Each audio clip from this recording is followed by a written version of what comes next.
ஒட்டுமொத்தமாக ஏன் ஒரே நாளில் இவ்வாறு கொட்டினார்கள்? அது முதல் பெரிய அளவு எதிர்பார்க்கப்பட்ட ஒரு போட்டி. தோனி இல்லாத நேரம், தோனி இல்லாவிட்டால் இப்படித்தான் நடக்கும் என்பதை வழிகாட்டுகின்றார்களா என்னன்னு புரியவில்லை. இந்த டீம் எந்த அணியை தள்ளி வைக்கிறது, எந்த அணியை கிட்ட எடுக்கிறது தெரியாம இருக்கு. குஜராத் டைட்ஸ் இன்றைக்கு தான் சொன்னா ராஜஸ்தான் பந்து வீச்சு நெருப்பா இருக்குது, அதை விட மோசமா இருக்கு. இதை விட மோசமா இங்க இருக்குது. சென்னையை போட்டு புலந்து கட்டிட்டாரு வன்சி வைபவ் சூரியவன்சி. 15 போல்ல 50 ஓட்டங்கள், 17 ஓவரில் 14 பந்துகளை முகம் கொடுத்திருந்தாரு. அவுட் ஆயிக்க 14 போல் தான், அடிச்சது 17 போல் தான். 52 ரன் மொத்தமா, 15 போல்ல ஹாஃப் செஞ்சுரி. ஐபிஎல்ல 13 போல்ல ஜெய்ஸ்வால் தான் ஃபாஸ்டஸ்ட் ஹாஃப் செஞ்சுரியை வச்சிருக்கிறவர்.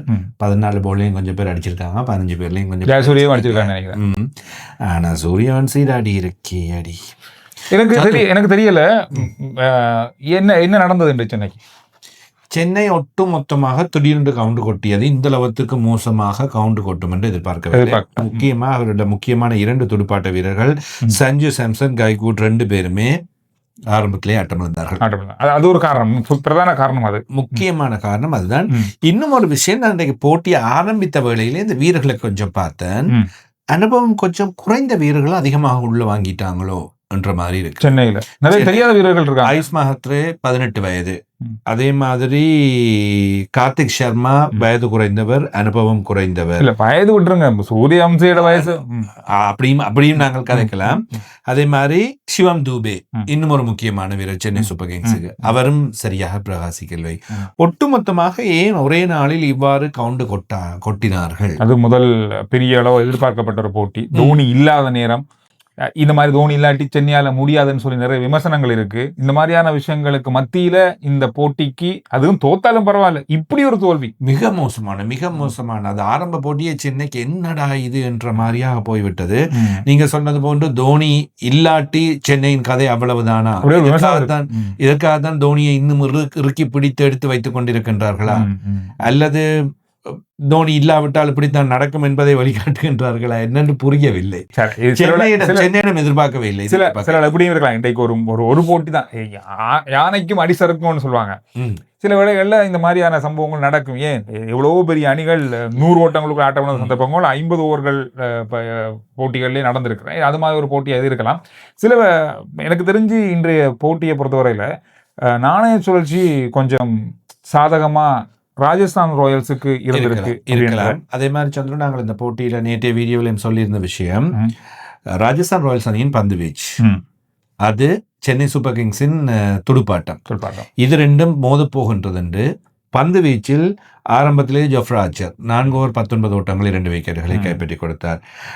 அதே போன்று நன்ட்ரே பெர்கர் 4 ஓவர் 26 ஓட்டங்கள் 2 விக்கெட்டுகள். 2 பேரும் இங்கிலாந்து மற்றும் தென்னாப்பிரிக்க அணிக்காக விளையாடி வருகின்ற மிக முக்கியமான பந்து வீச்சாளர்கள். எனவே அவர்கள் இந்திய ஆடுகளங்களில் அந்த விக்கெட்டுகளை கைப்பற்றி கொடுப்பது என்பது பெரிய விஷயம்.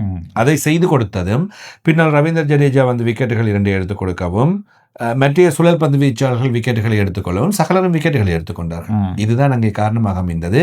எனவே அந்த பந்து வீச்சு ராஜஸ்தானுக்கு உண்மையில் பலமாக இருக்கின்றது. எனக்கு தெரிந்து ராஜஸ்தான் இந்த பந்து வீச்சு வைத்துக்கொண்டு இறுதிப் போட்டி வரை செல்லக்கூடிய வாய்ப்பு. நான் சொன்ன உங்களுக்கு நேற்றைய வீடியோல சொன்னேன், இதுல துடுப்பாட்ட வீரர்கள் எந்த அளவுக்கு இருந்தாலும் சந்துரு, T20 போட்டிகளில் பந்து வீச்சாளர்கள் தான் போட்டிகளை வென்று கொடுப்பார். அது ஒரு எல்லோரும் அடிக்கலாம். அது ஐபிஎலுக்கு இந்த முறை பெரிய அளவில் பொருந்த போகுது ராஜஸ்தான் ராயல்ஸ் அணிக்கு. ராஜஸ்தான் ராயல்ஸ் அணியினுடைய துடுப்பாட்டம் மிகப்பெரிய பலமான துடுப்பாட்டமா இருக்கு. எப்படி நீங்க 5, 6, 7, 8வது விக்கெட் வரைக்கும் மிகப்பெரிய பலமான பிரபலமான வீரர்களும் கூட, ஜெய்ஸ்வால், சூரியவன்சி, துருவ் ஜுரேல், ரயான் பராக், ஷிம்ரன் ஹெட்மேர் என்ற தினம் வரவே. அதுக்கு பிறகு ரவீந்தர் ஜடேஜா, ஜொஃப்ரா ஆர்ச்சர், இவர் வரையுமே துடுப்படுத்தாடுவார்கள். நன்ட்ரே பெர்கரும் துடுப்படுத்தாடக்கூடியவர். இது பெரிய ஒரு முக்கியமான போட்டியாக, முக்கியமான அணியாக இருக்க போது. சென்னைக்கு இந்த அளவுக்கு போட்டு ஓட்டங்களை குவிச்சதுல எந்த விதமான சந்தேகம் இல்லை. அவங்களோட பக்கம் அந்த அளவுக்கு பலம் இல்லை. திடீர்னு நடந்த சம்பவம் இல்லது. 127 ஓட்டங்கள் தான் சென்னையால் பெற முடிந்தது. அந்த ஓட்டத்தை 12 ஓவரில் அடிச்சிருக்காங்க. 12 ஓவரும் ஒரு ஓவருக்கு 10, 20 ஓவர் பார்த்தா 220, 230. நேற்றைய போட்டி, நேற்று முன்தினம் நடைபெற்ற போட்டிகள் எல்லாம் 200 தாண்டியது தானே. இன்று 200 தாண்டி இருக்கும். ராஜஸ்தான் முதலில் துடுப்படுத்த தாண்டி நிச்சயம் 250 தொட்டிருக்கிறதுக்கு நிறைய வாய்ப்புகள் இருக்கு. எனவே இந்த போட்டி ஒரு மிக முக்கியமான போட்டியாக எதிர்பார்க்கப்பட்டு, அது சென்னைன்னு சொல்லும்போது இன்னும் பெரிய அளவாக இருக்கும். அதுல இன்னும் ஒரு சென்னைக்கான ஒரு பெரிய பாதிப்பு, இன்றைக்கு இந்த போட்டி சென்னையில நடக்கல. IPL வந்து அப்படித்தான். ஒரு போட்டி வெளியால விளையாடணும், ஒரு போட்டி உள்ளூர்ல விளையாடணும். சென்னை வெல்றது அப்படின்றா எப்படி இருக்கும் தெரியுமா? சென்னையில அந்த போட்டி நடக்கும், சென்னை ரசிகர்கள் அங்க வரணும், சென்னையின் அந்த சுற்று இது இருக்கணும், அந்த ஃபீல் இருக்கணும், தோனி அதுல இருக்கணும். இந்த மாதிரி நிறைய விஷயங்கள் இருந்தா தான் சென்னை விளையாடுது, சென்னை வெற்றி பெறும் என்ற 100% உறுதியாக நம்புவாங்க ரசிகர்கள். அதுதான் நடக்கும். ஆனா சென்னையிலையும் போட்டிகள், அதிகமான போட்டிகள் தோல்வியை சந்தித்திருக்கின்றது சென்னை அணி. அப்படி ஒரு ரெக்கார்ட்ஸும் இருக்கு. எப்படி வந்தாலும் இப்படி பிடிக்கிறது இல்ல, சென்னைக்கு பொதுவா சொல்றேன். என்னன்னா சொன்னா, சென்னை மும்பை வங்கடேயில் ஏனைய மைதானங்களில் நிறைய போட்டிகளில் வெற்றி பெற்றிருக்கின்றனர். அதாவது சென்னையிலும் தாண்டி, இப்ப நீங்க சொன்னது ஒரு ஏற்றுக்கொள்கின்றன, சென்னையில் நிறைய வெற்றிகளை பெற்றிருக்கின்றார்கள். அதே மாதிரி வெளி மைதானங்களிலும் போய் புகுந்து எல்லா கோட்டைக்கையும் அடிச்சு போட்டு பாருங்கடா உங்களுக்கு தாரம் என்று சொல்லி அப்படியே அடிச்சுட்டு வந்தானே. எனவே இந்த தோல்வியினை ஏற்றுக்கொள்ள முடியவில்லை. என்னால் என்ன சொல்றது இதுக்குன்றத தெரியல. என்ன எங்க பிளவிட்டுருக்காங்க சென்னை அணி இந்த போட்டியில, என்ன இனி திருத்திக் கொள்ளணும் அப்படின்றத நீங்க கருத்துக்கள்ட்ட சொல்லுங்க. இன்னைக்கு என்ன போட்டி இருக்கு? Punjab Kings, Gujarat Titans. ஒரே போட்டி தான். ஓகே, அடுத்த சனிக்கிழமை வரையில் இப்படித்தான் போகும். இப்ப 2 முக்கியமானவர்கள், தலைவரும் உபதலைவரும் மோதிக்கொள்ள போறாங்க. சுப்மன் கில், ஸ்ரேயாஸ் ஐயர். இப்ப என்ன வச்சிருந்தா, சுமன் கில்ல நிறைய காலமா காணல. வேர்ல்ட் கப்புக்கு முதல்ல பார்த்தோம், டெஸ்ட் மேட்ச்ல தானே பார்த்தோம். டெஸ்ட் மேட்ச் ஓடிஐல தான் பார்த்தோம், காணையில. அப்ப என்ன செய்ய போறார் சுப்மன் கில்? கடந்த முறை IPL நல்ல முறையில் அமைந்தது. எனவே இந்த முறை என்ன செய்ய போறார் அப்படின்றது பார்த்தோம். முக்கியமான விஷயம் இதில் சுப்மன் கில்லோடு சேர்ந்து விளையாட போகின்ற சாய் சுதர்ஷன். கடந்த முறை IPL கூடுதலான ஓட்டங்களை பெற்றவர், இந்திய அணியில் இப்பொழுது கதவுகளை தட்டி கொண்டிருக்கின்றவர், டெஸ்ட் போட்டிகளில் முக்கியமான இடம். ஏன் சாய் சுதர்ஷனை இன்னும் T20க்கு கொண்டு வரவில்லை என்ற பெரிய விமர்சனம் இருக்கு. IPL அதிகூடிய ஓட்டங்களை பெற்ற வீரர்கள் கடந்த வருஷத்துல. ஆனா இதுவரைக்கும் ஒரு தேசிய போட்டியில கூட அவர் விளையாடாம இருக்கிறது அது கொஞ்சம் பிரச்சனையாக இருந்தது. அப்ப இந்த முறை IPL அது தொடர போகின்றதா? இப்ப குஜராத் டைட்டன்ஸ் இருந்தா சுப்மன் கில், சாய் சுதர்ஷன், ஜோஷ் பட்லர் இங்கிலாந்து அணியின், வாஷிங்டன் சுந்தர், கிளென் பிலிப்ஸ், அதுக்கு பின்னர் ஷாருக் கான், பின்னர் ராகுல் தெவேத்தியா. ஷாருக் கான் ரலி ஒருவேளை அவரை டிவில போட்டாங்க, இது KKR இல்ல. ஓகே, அதே மாதிரி அங்க ஜேசன் ஹோல்டர் அல்லது ரபாடா தான் விளையாடுவாங்க சொல்றாங்க. 2 பேருமே மோசமானவங்க. ஜேசன் ஹோல்டர் வந்தா பேட்டிங் வேற இருக்குது. ரஷீத் கான், ஓகே, ஆப்கானிஸ்தான் ரஷீத் கான், பிரசித் கிருஷ்ணா, முகமது சிராஜ். இது இந்த டீம் எந்த அணியை தள்ளி வைக்கிறது, எந்த அணியை கிட்ட இருக்கிறது தெரியாம இருக்கு. குஜராத் டைட்டன்ஸ் இன்னைக்கு தான் சொன்னா, ராஜஸ்தான் பந்து வீச்சு நெருப்பா இருக்குது, பிச்சு மோசமா இருக்கு, இதை விட மோசமா இங்கே இருக்குது. பஞ்சாப் கிங்ஸ் அணியும் இப்ப நாங்கள் சென்னை போன்ற கொஞ்சம் அந்த பிரபல்யம் குறைந்த வீரர்கள் கொஞ்சம் இருக்கின்றார்கள். பிரியன்ஸ் ஆர்யா, பிரஷிம்ரன் சிங் போன முறை ஹீரோ ஆயினவர் இவர். அதே மாதிரி Cooper Connolly, Shreyas Iyer, Marcus Stoinis ஆஸ்திரேலியாவின் சகோதர வீரர், Nehal Wadhera, Shashank Singh, Marco Jansen, Xavier Bartlett, Ben Dwarshuis, Azmatullah Omarzai இவர்களுக்குள் ஒருவர் தெரிவு செய்வார்கள் என்று எதிர்பார்க்கப்படுகின்றது.